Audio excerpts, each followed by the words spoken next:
Welcome to Spacelines from the Far Out. Thought we'd try something a little bit different and something I'm not very experienced with at all. We're going to try a run with live commentary. I don't expect it's going to go very well, but it's going to be funny when I die. So with that being said, the only rule for it is going to be it's a new save. We're going to skip the tutorial and we are not going to take any upgrades, purchased or free. No upgrades in a starter ship. So we'll see. The live commentary will definitely end it a little earlier, I think, than if I were just playing on my own. But what's the fun in that? So this first video, we will not play the tutorial, but I'm going to give a little background for anyone not familiar with the game about my the way I would describe it. Then I'm going to talk about the hub where we first start off, about the logos, the uniform colors, the names. We'll talk about the bank and insurance. We'll look at the starter spaceships. We'll talk a little about the parcels that you can pick up along the way, and we'll purchase a ship.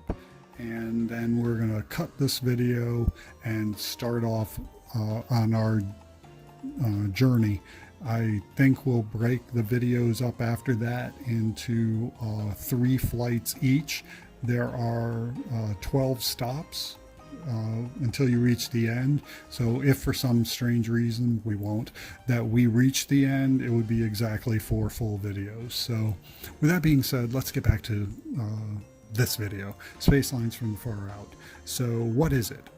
How I would describe it is a time management, primarily a time management game where you are the all-inclusive employee of a space liner, taking passengers from one destination to another. And you are the pilot, you are the janitor, you are the hostess, you are the mechanic, you are the everything. So that's what I meant by time management. You will be managing your time.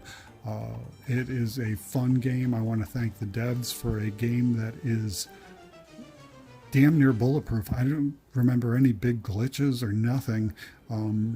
If you delete a save, sometimes it takes 2 or 3 times, but actually I don't even mind that because less accidents if you didn't mean to delete it. So it's something you can play solo or local, as is on the screen, or you could play it online with friends. So far I've only played it solo, and I could see why it would be a lot of fun to play with a friend, but I could also see it would be a lot easier to play with a friend. But I think it's manageable solo, and I think as you progress in the game and you earn more money and open up new ships and new upgrades and systems and things, I think the game would become easier as well. And as you just experience, gain experience in the dynamics of it. But we'll see that. So let's go ahead and play local. We're going to choose a new save, and we are going to skip flight school, which is the tutorial. So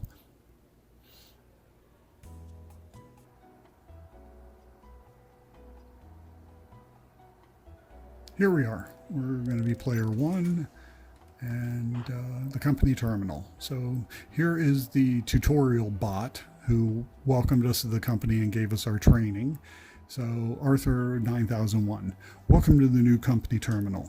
Corporate has just purchased this entire section of the spaceport to become our new center of operations. Apparently some other company got shut down by the health inspection and was selling it for cheap. Amateurs, I mean, how hard can it be? Anyway, this is a real deal now. As a certified attendant, you get to start making the company real money. You'll be taking on our busiest route to planet Gambulon 5, the galaxy's most popular tourist destination at the heart of the vacation sector. A route known to be both highly profitable and extremely dangerous, which is why many companies attempt to go there. Don't attempt to go there. Sorry, reading too fast and I'm way too tired in the middle of the morning. We're better than that. In this company, we are willing to let you take that risk. So first things first, you need to purchase a new Starliner for the company. here are some funds. And up at the top left, you'll see they gave us $400.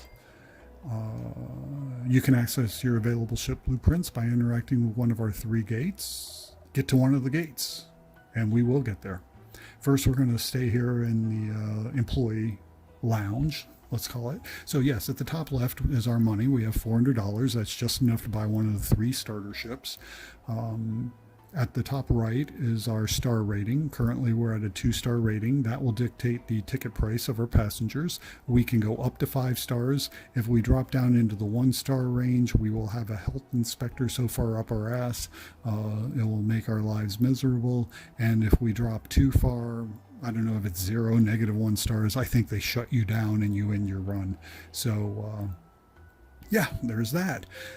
Here we are. This is the character we're given at the beginning. However, well, they're random, but we can go ahead and choose any of these characters we like. So we'll just go back and start with who we were given. I don't mind. Let's. So here's where we can look at the employee manual. It's a very brief synopsis of, you know, what you might run into in the game. Simple controls for the most part. Here is the ability to replay the tutorial if you feel it would be helpful and you don't want to restart a whole new game. So that's a nice feature. We are not going to replay the tutorial. Customize the Spaceline. This is where we can generate name.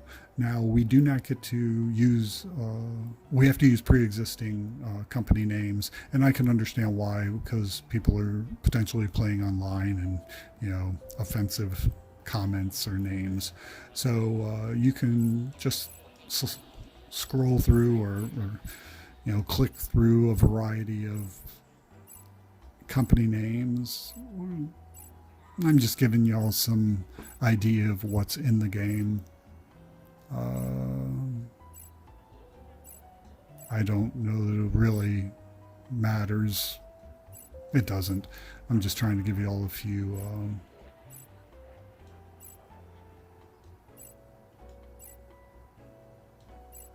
okay, we're choosing the next one.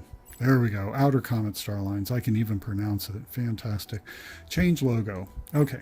So we're given 9 logos to start. We're given 9 colors to start. However, we are given a plethora of a myriad, something, of unlockables, and we would unlock those through parcels we'll be picking up at substations along our journey. So these are one of the unlockables. So we'll just choose outer station and let's go to colors. So same thing, we're given 9 and we have a bunch of unlockables, but within these, yeah, I don't know, Dr. Space, maybe that's what we already have. So we'll just take that and go. Let's return. So that's the employee lounge. Again, you can change characters, you can change your company name, company logo, and your uniforms, and you can unlock players, I should say, or new employees. Also in parcels. I do have a video up about parcels, I believe, and one about a few other things. You can check out some of the other videos if you're interested. If you're not, I understand. So we'll take a bag because I just saw the inspector down there. By the way, we'll be running into him at some point along our journey if we get far enough, I'm sure. So here's the bank. Here you can deposit money, which I don't know when you would deposit money here. You would definitely be withdrawing money here. I guess if you had multiple spaceship space lines and you wanted to sell off the $400, if they gave you, yeah, I'm not sure. I can't see a reason to deposit here. There's probably a reason I'm unaware of. I haven't played the game that much to know yet. But withdraw you would definitely do. You can deposit money as you hit banks along the route. They are randomly generated. They normally don't appear before maybe the 4th substation, somewhere around there, 3rd or 4th substation, and then randomly afterwards. So you can deposit and withdraw money out there when you encounter one of these banks. And also there will be an insurance agent in that bank where for $700 you would be able to buy insurance to one-time use, protect your spaceship in the event that you did not reach the final destination. So if you were to die on your journey and you had insurance, it would protect that ship for that one run, and it would appear when you came back here to restart. And another option at that point is you can actually sell the ship at a pretty significant loss. But I could see maybe you would, if you had multiple ships and you just wanted to get rid of that ship and get the money out of it and use it somewhere else, I could see why someone might do that, but I think it's still highly unlikely. So with that being said, that's the bank. Let's grab our bag. And here's where we're going to find our first gate. Now there are 3 gates, so you can have up to 3 ships in a gameplay. And we will shop. Now, these are your available ship construction blueprints. By traveling around space, you'll find blueprints for bigger and better models, so keep an eye out for lost parcels. I do have a video on parcels and the color coding system. Now, choose a blueprint. Okay, so, and a video on why I think this is the best starter ship in the game, and potentially one of the best ships in the game to just get to the final destination.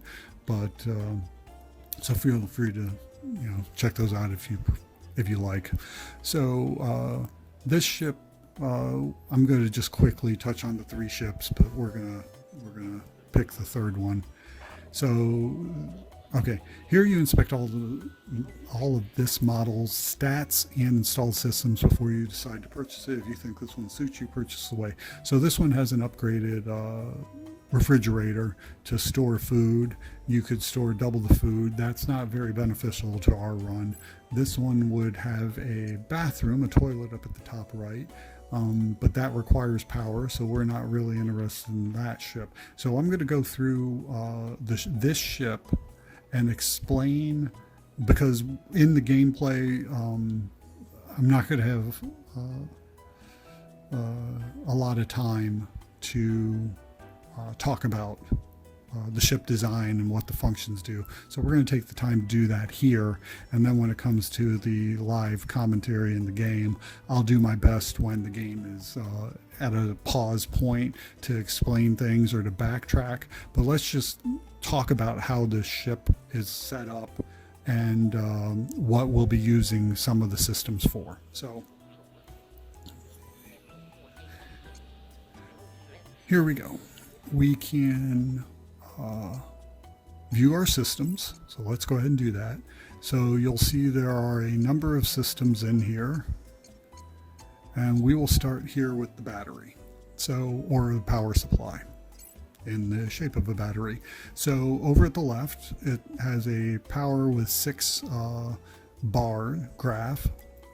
So we have 6 energy bars that we can power various systems on our Spaceline.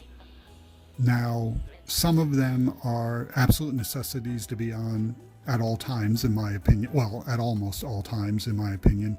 So we'll need 5 power bars for those. And then we have 1 power bar with this battery that we can manipulate to our advantage. So you'll see that definitely during the gameplay. But in the meantime, let's talk about what the systems on this and most ships are. So gravity is going to be on all the ships. That basically keeps your feet on the ground, just like it says. So when that system malfunctions, we float in the air. When the battery malfunctions, the whole place goes dark. We lose all functionality to the ship. It's dead in space, and we have to fix it. Next would be the piloting helm. That requires a power as well as the gravity system did. This is a necessity, or else we're not steering. Next would be navigation, requires 1 power, also a necessity, or you cannot see where the obstacles or the various points of interest are along the way, and we'll talk about the stops, the 7 stops. I think I might have a video on those too.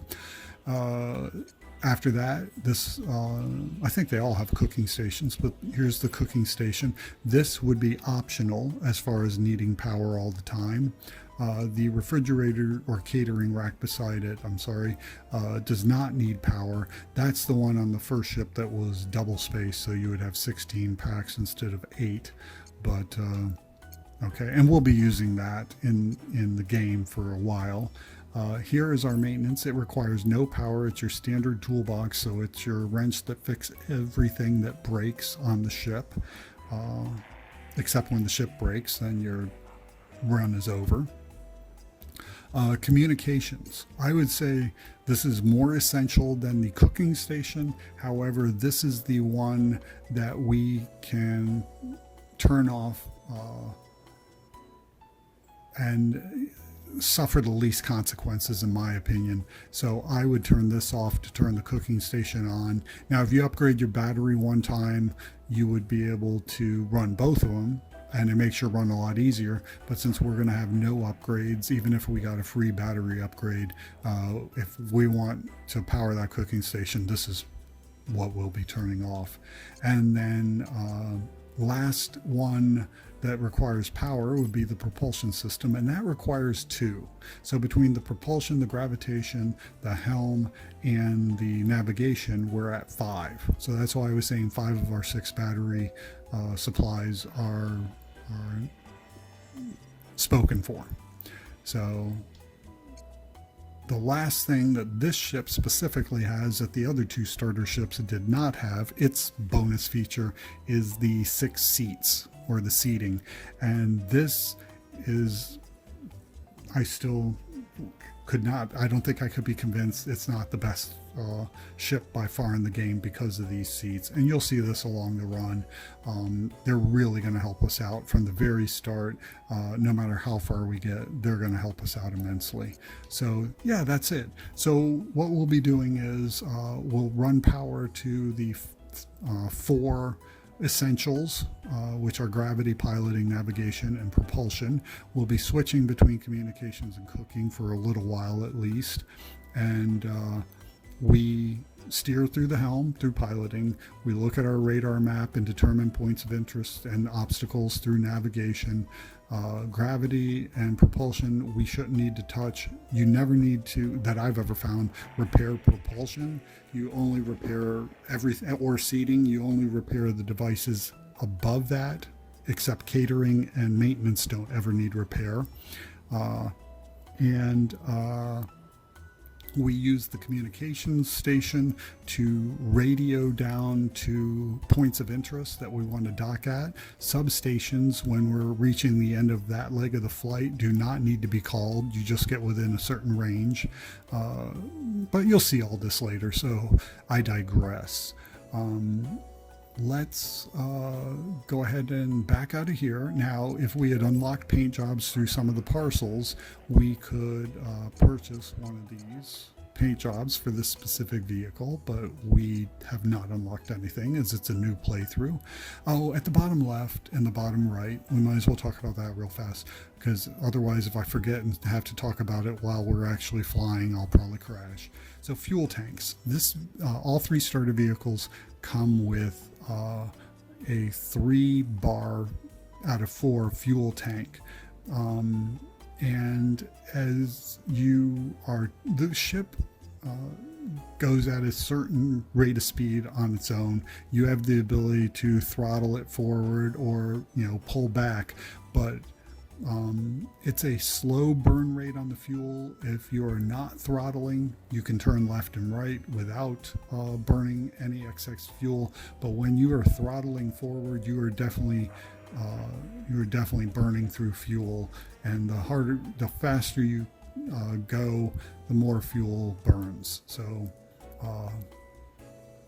we'll see that as well. Regardless how far we get the videos, we'll definitely see fuel usage. All the starter vehicles have a 12 passenger limit. I don't know if I said that before. And then the hull points. This has 2 green bars out of 5 total bars, so we have a 2-point protection system to our hull, or our, the strength of our hull. So it basically means we might take a hit from something, but we will not take a second hit. And there are some things that are instant kills, no matter if you have both hull points or not. So in fact, if we had all 5 unlocked, there would still be some things that I could see would be instant kills, like running into a fat asteroid, which we'll see. We'll see what ends our run. So let's go ahead and buy the Model 101C for $400. We are now broke. Congratulations. Good job, employee. You just bought your first ship. Do any more preparation you may deem necessary before your trip, then just proceed to the gate. Well, that's about it. We can grab our bag. We can get ready to go. Thank you to anybody who's watched any of the videos, commented, anything. Just appreciate you all. Hopefully this gives a good introduction to the game without the tutorial. I suppose if someone really wanted to see the tutorial, I would be happy to upload a video just showing the 2 portions of the tutorial. The basic, there's our inspector here with his flying surfboard. So yeah, I'd be happy to do. Oh, sorry about that. I'd be happy to do that, but for this run, it's just unnecessary. Plus, I want to start with, I don't remember if you do the tutorial, if you get a higher customer rating at the beginning. I want to start with 2 stars and no money and just go. So that's tomorrow. I'm going to stop this video here and go to bed because I get about 3 hours of sleep. And then tomorrow, we're going to do a run, and I think I am going to try to live narrate it, even if I said I wasn't. That's a good question. Will I live narrate this, or will I do a after the fact commentary? Well, tune in tomorrow and we'll see how it goes. So thanks for watching, and we will be back.